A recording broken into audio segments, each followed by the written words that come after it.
నమస్తే మిత్రులారా, నేను జర్నలిస్ట్. కేసీఆర్ బయటికి వెళ్తుందంటే ఎందుకు కాంగ్రెస్ పార్టీ వాళ్ళకి కారిపోతుందబ్బా.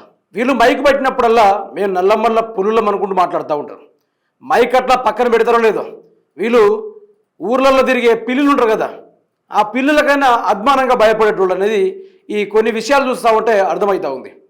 కాంగ్రెస్ పార్టీ కేసీఆర్ ఇట్లా వస్తుండో లేదో కథం యాడికాడికి పంచలు తడిచిపోతున్నాయి, ఎక్కడికెక్కడ పాయింట్లు తడిచిపోతున్నాయి. ఒకరికి సమాధానం చెప్పే మళ్ళంతా స్టార్ట్ అయ్యి ఎవరికి లేదు, ఎవరికి కూడా లేదు. కేసీఆర్ ఇప్పుడు బయటికి వెళ్తున్నాడు, జగిత్యాలకు వస్తున్నాడు, సభ పెట్టబోతున్నాడు. కాంగ్రెస్ అక్కడ ఢమాలైపోద్ది. అక్కడ ప్రజెంట్ ఉన్న ఎమ్మెల్యే సంజయ్ ఇక నడవదు. ఎట్లా అయిపోతుందంటే ఆయన పరిస్థితి, ఎక్కడ చిన్న పిల్లల సైతం అతన్ని గుర్తుపట్టరు, అంతగా దిగజారిపోయే అవకాశం ఉంది. ఎందుకంటే కేసీఆర్ గారు అడుగుపెట్టిన ప్రతి చోట గులాబీమయం అవుతుంది తప్ప ఎక్కడ కూడా కాంగ్రెస్ మయం కాదు. అదే కేసీఆర్ గారి యొక్క స్టైల్. ఆయన అంటేనే ఒక చరిత్ర, ఆయన అంటేనే ఒక ఉద్యమం, ఆయన అంటే ఒక రౌద్రం, ఆయన అంటేనే ఒక హీరోయిజం అనేది అన్ని మిక్స్ చేసి కొడితే ఓన్లీ కేసీఆర్ గారే అనేది మనకు కనబడుతూ ఉంటుంది.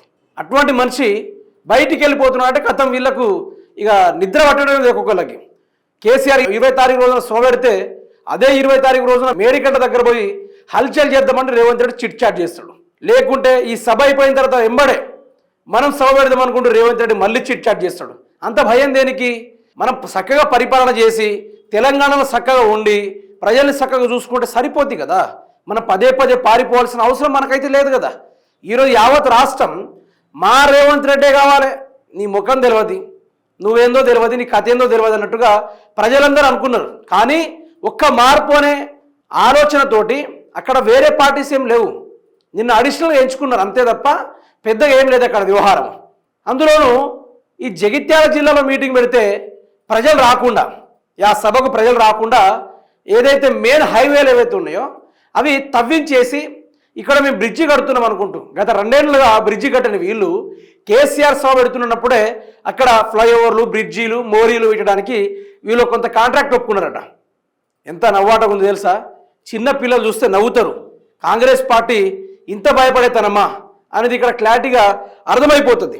వినండి, జగిత్యాల కేసీఆర్ సభకు జనం రాకుండా హైవే రోడ్డు మొత్తం తవ్వించిన అటు ఇటు కానీ ఎమ్మెల్యే సంజయ్ అనుకుంటూ నిన్న ఈ వ్యక్తి గారు మాట్లాడారు.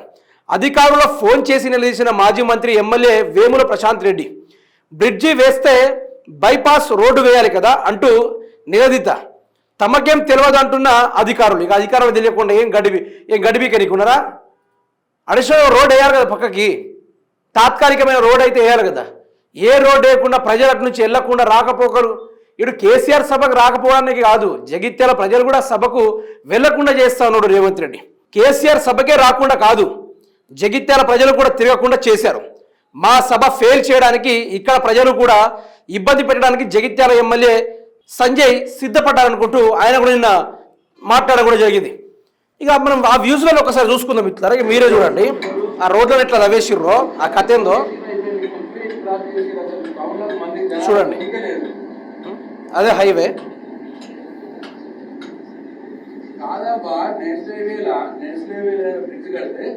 బైపాస్ చేయాలి కదా, ఒకటి పక్క నుంచి రోడ్ చేసుకున్నాకనే వర్క్ స్టార్ట్ చేయాలి కదా.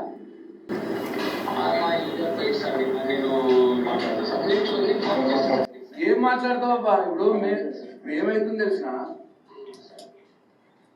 ఇంత నేనైతే చూడలే ఎప్పుడు. మరి మొత్తం రోడ్ అంతా తవ్వేసి అయిపోయింది. జగిత్యాల ఎంత పెద్ద టౌన్ బ్లాక్ చేస్తారు అట్లా.